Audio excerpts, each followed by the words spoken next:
La vida, toda mi vida, cambiada en un solo momento cuando dijiste, no sé por qué seguí adelante. Ese día estaba claro. Espera, viene un coche. Pero giraste de todos modos. Y en un instante, ¡bam!, me desperté con el sonido de las sirenas. Mi pecho se hizo añicos. Pelvis rota por la mitad. Columna rota. Todo mi cuerpo. Ya no se sentía como mío. Te alejaste de ese coche. ¿Yo? Pasé un año sin poder caminar. Un año de dolor tan agudo que me hacía llorar solo al intentar moverme en la cama. Un año de gritar dentro de mi cabeza. ¿Por qué no me escuchaste? Y la peor parte, la persona que me rompió, fue la que creía que me protegería por el resto de mi vida. Esa tarde, 14 de marzo, solo planeábamos ir a Chipotle. Solo una tarde normal, nada fuera de lo común. Estaba sentada en el asiento delantero, al lado del hombre con el que estaba a punto de casarme. En la parte de atrás estaba su hijo de 5 años, riendo mientras hablaba sobre su día en la escuela, sosteniendo su taco cuidadosamente envuelto como si fuera un tesoro. Lo recuerdo claramente. El suave resplandor del sol poniente derramándose sobre el volante. Una extraña y suave paz. Hasta que nos acercamos a esa intersección. El semáforo amarillo estaba parpadeando. El tráfico estaba denso. Un coche venía a toda velocidad hacia nosotros, rápido, por la izquierda. Mis instintos se activaron de inmediato. Lo miré. Estaba a punto de pisar el acelerador. «¡Espera!». Lo dije en voz alta, clara, segura. «Espera el verde. Viene un coche». No sé si me escuchó. O tal vez pensó que estaba exagerando. O tal vez simplemente creía que podía lograrlo. Y luego, sin un segundo de vacilación, se dio la vuelta. Miré hacia atrás. Una mancha oscura viniendo directamente hacia nosotros. Demasiado rápido. Sin tiempo para gritar. No hay tiempo para rezar. Solo el sonido de un choque violento desgarrando el aire. El coche se estrelló contra mi lado. El metal se retorció. La puerta se abrió de golpe. Mi cabeza chocó contra el cristal. Todo se volvió oscuro. En ese momento no sabía si todavía estaba viva. Todo lo que podía registrar era el grito del niño, el claxon y la completa, paralizante entumecimiento. Cuando abrí los ojos, vi el cielo a través de un cristal roto. Mi cara estaba mojada, pero no sabía si era sangre, lágrimas o sudor. No podía moverme. No podía tomar una respiración completa. Había un miedo profundo y primitivo llenando cada rincón de mi cuerpo. Extrañamente, todos los demás, él, su hijo, estaban completamente ilesos. Se pusieron a mi lado, corriendo hacia mí, llamando mi nombre en pánico. Pero yo solo me quedé allí. Huesos rotos por dentro, moretones floreciendo en mi piel. Y en ese momento no sentí ira, solo miedo. Miedo de que nunca vuelva a caminar. Miedo de no poder cuidar de mí misma. Miedo de que la vida que había trabajado tan duro para construir desapareciera justo allí, en esa intersección. La ira llegó después. Cuando me tomó la mano en el hospital, bajó la cabeza y dijo con voz cansada: «No sé por qué fui. Supongo que... pensé que tenía tiempo». Esa respuesta dolió más de lo que el impacto jamás podría, porque lo advertí. Vi el peligro. Y él, el hombre en quien más confiaba, ignoró mi instinto de supervivencia. No me golpearon por el error de un extraño. Me lanzaron a esa pesadilla, por la persona que más amaba. Me llevaron de urgencia a la sala de emergencias, apenas consciente. Mi pecho ardía con tanta intensidad que pensé que mi corazón se había detenido. La única sensación clara era mi cuerpo. Antes tan acostumbrado al movimiento, al deporte, a la libertad. ahora reducido a una masa fracturada y gritando de dolor. Los médicos ordenaron tomografías computarizadas, resonancias magnéticas, ecografías internas. Casi todos los órganos mostraban signos de daño. Tenía una pelvis completamente fracturada, 2 vértebras lumbares agrietadas, L4 y L5, un coxis roto y un esternón fracturado. El trauma fue tan grave que una enfermera se inclinó y susurró: «Nunca he visto a alguien tan herido todavía despierto». Esa primera noche en el hospital, no dormí. No por las máquinas ni las vías intravenosas. Por el dolor. Y no era solo físico. Era el tipo que desgasta tu voluntad, que te hace dudar de tu propia existencia. Cada respiración profunda enviaba un violento sacudón a través de mi cuerpo. Cada tos sentía como un martillo golpeando mi pecho. Luego vino la primera cirugía. Me insertaron 2 tornillos de acero de casi 8 pulgadas en la pelvis para mantener la estructura unida. No recuerdo mucho, solo las deslumbrantes luces quirúrgicas y la voz del doctor. «Este es complicado. Necesitarás más de 1 año de recuperación, pero haremos todo lo posible». Cuando desperté en la sala de recuperación, me entregaron otro regalo: un corsé para estabilizar mi columna. Pero en el momento en que me lo pusieron, supe que algo estaba mal. Estaba flojo. Se deslizó de mis caderas aunque apenas podía moverme. Le dije a la enfermera que no me quedaba.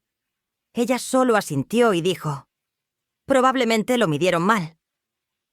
Solo póntelo por ahora. Estará bien». ¿Bien? Quería gritar. Cada vez que me hacían sentar con ese corsé, mi columna vertebral sentía como si la estuvieran desgarrando. Mi pelvis se desgastaba contra sí misma. Mis dientes se apretaron. Las lágrimas brotaron sin permiso. Esperaban que me pusiera de pie y caminara solo unos días después de la cirugía, con un aparato ortopédico mal ajustado y huesos destrozados dentro de mí. No podía comprender cómo una instalación médica podía ser tan descuidada, tan emocionalmente distante. Una mañana me llevaron a fisioterapia. 2 miembros del personal me ayudaron a sentarme, me aseguraron, contaron hasta 3. Y me levantaron de la cama. En el momento en que mi peso golpeó mis piernas, un ruido de clic resonó desde mis huesos pélvicos.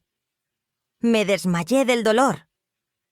Fue entonces cuando comenzaron los ataques de pánico. Recuerdos. Repeticiones ralentizadas del accidente. El grito. El cristal estallando. Cada vez que cerraba los ojos, me veía, aplastado entre acero y vidrio. Y nadie entendía. Nadie se detuvo a escuchar. Solo exigencias. Sigue adelante. Tienes que caminar. No puedes quedarte en la cama para siempre.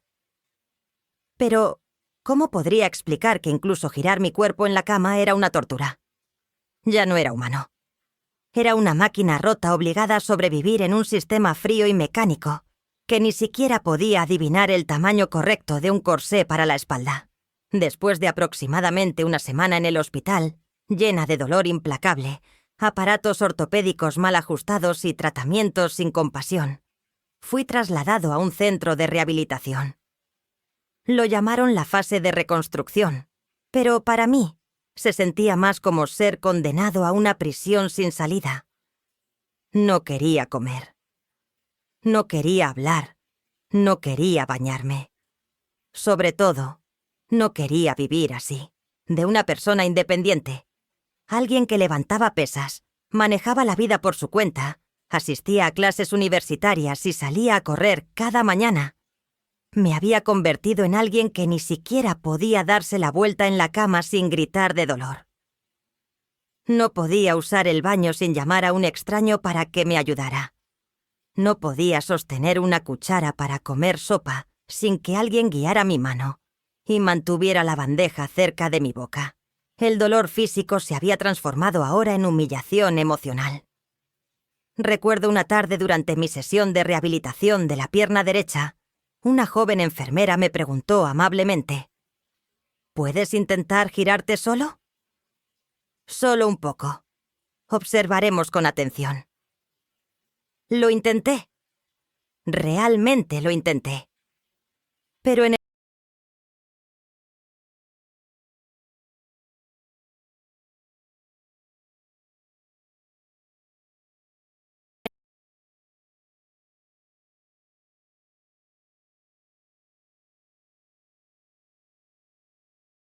convertirme en el paciente difícil.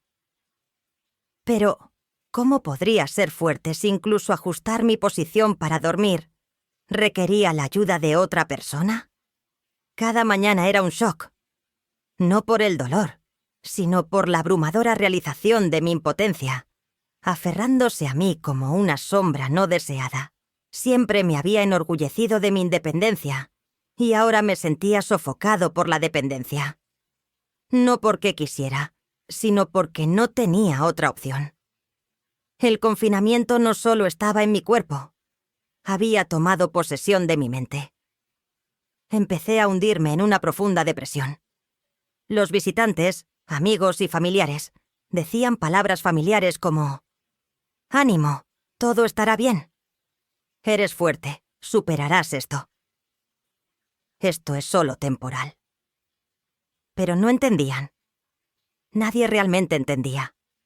Nadie sabía que debajo de mi piel había fragmentos de huesos reparados. Detrás de mis ojos había un alma destrozándose por la pérdida de mi sentido de identidad. Ya no era yo misma. Me había convertido en la chica que tuvo el accidente. La que no puede caminar. El que necesita cuidados. Y lo peor de todo, no sabía cuánto tiempo duraría esto. ¿Un mes? ¿Un año? ¿Para siempre?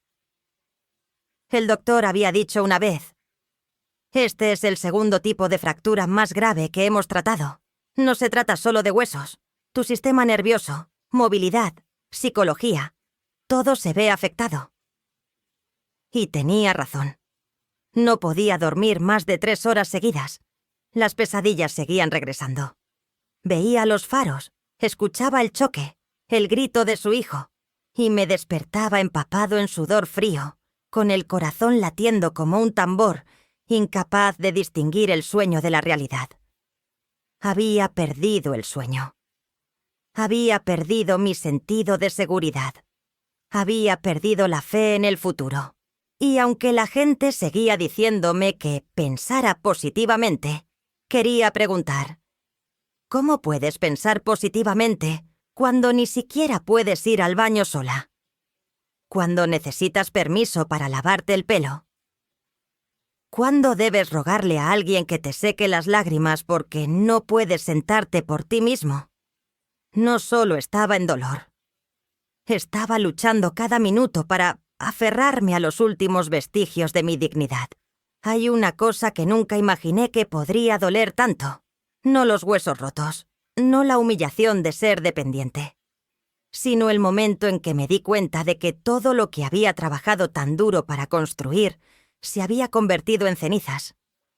Antes del accidente, acababa de cumplir 26 años. La edad en la que por primera vez en mi vida realmente me sentí estable. Después de años luchando conmigo mismo, navegando el caos dentro de mi mente, finalmente había descubierto lo que quería. Comía saludablemente. Hacía CrossFit 3 veces a la semana. Me acostaba a tiempo. E incluso aprendí a cocinar comidas nutritivas. Había comenzado a reconstruir mi círculo social después de años de aislarme debido a un TDAH no diagnosticado que nadie había notado. Acababa de regresar a la universidad, listo para completar mi carrera en los próximos 2 años. Cada día que pasaba se sentía como escalar un poco más fuera del abismo de mi pasado caótico, construyendo una nueva vida. Una que fuera más saludable, más clara y llena de propósito. Tenía grandes planes para el verano: participar en mi primera carrera de 5K, lanzar un canal para compartir mi viaje de recuperación mental e incluso inscribirme en un curso avanzado de meditación para manejar mejor mis emociones. Todo finalmente parecía mejorar. Ya no me sentía una carga. Estaba orgulloso de mí mismo. Realmente creía que finalmente me estaba convirtiendo en quien estaba destinado a ser. Entonces, en un abrir y cerrar de ojos, todo desapareció. No más CrossFit. No más clases. No más amigos. Ni siquiera el deseo de cocinar una comida decente. Había perdido la capacidad de caminar, perdido el control sobre los aspectos más simples de mi vida diaria y perdido el interés en las cosas que una vez me hacían amar, estar vivo. Los médicos repitieron su frío estribillo una y otra vez. Necesitarás al menos de 12 a 15 meses para recuperarte. Ningún peso en tu pierna derecha durante 3 meses. Sin doblar, girar o torcer. Y después de esos 3 meses, el progreso seguirá siendo lento. Recuerdo estar sentado allí, mirando fijamente el calendario en la pared del centro de rehabilitación, contando en silencio. 1 año. 12 meses. 52 semanas. 365 días. No tenía idea de qué hacer con todo ese tiempo, excepto sentarme o acostarme y ver cómo mi vida se congelaba en su lugar. Vi a mis amigos avanzar, terminar la escuela, casarse, conseguir nuevos trabajos. Desplazaba por las redes sociales, viéndolos asistir a eventos, ir de picnic, compartir logros de fitness, publicando con orgullo sus próximos grandes pasos. ¿Y yo qué? Aprendí a moverme con un andador, necesitando casi 15 minutos solo para ir de mi cama al baño. Luché a través de noches sin dormir llenas de dolor. Eliminé silenciosamente los recordatorios de mis clases de mi teléfono, reemplazándolos con alarmas para la medicación. Tantas noches me quedé allí, mirando al techo, preguntándome, si tan solo hubieras esperado 3 segundos más. Si tan solo me hubieras escuchado. Tal vez entonces, ¿mi vida sería diferente? No quería quedarme para siempre en la tierra del ¿qué pasaría si? Pero no podía evitar regresar allí. Porque había luchado tan duro, escalado tan alto, solo para caer libremente, sin saber si alguna vez volvería a donde empecé, y mucho menos ir más allá. Lo que me asusta no es el dolor. Es saber que estuve tan cerca de la vida con la que soñaba, y luego lo perdí todo por una elección que nunca fue mía.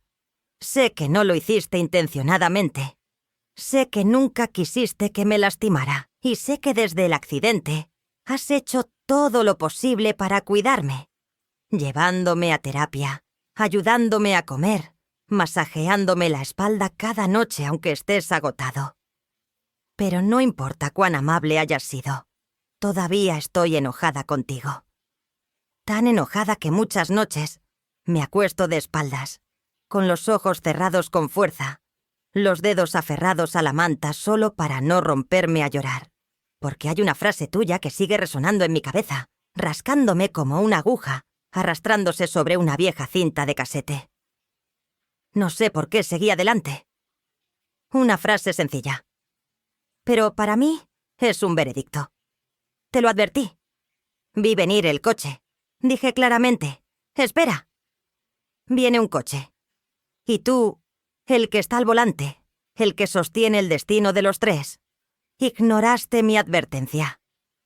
No porque seas una mala persona, sino simplemente porque no valoraste mis palabras lo suficiente como para detenerte 3 segundos.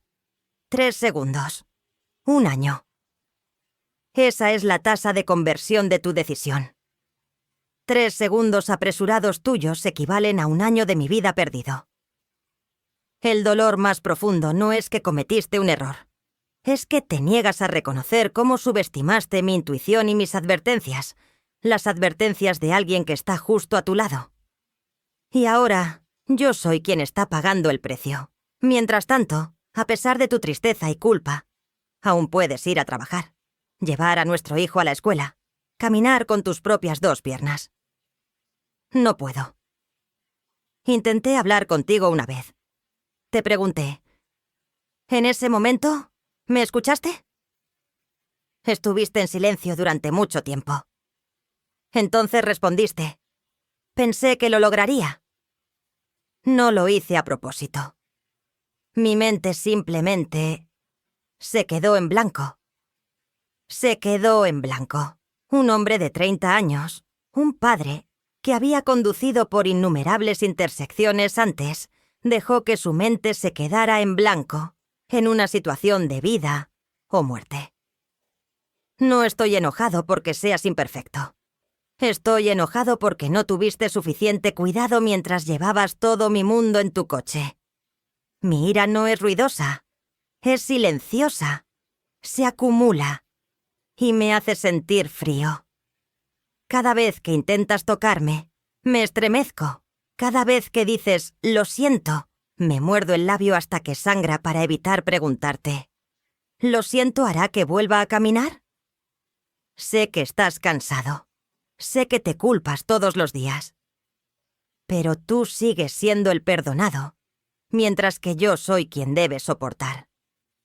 Cada mañana me despierto con dolor. Me veo obligado a elegir entre 2 cosas. Tragar mi ira para mantener la paz.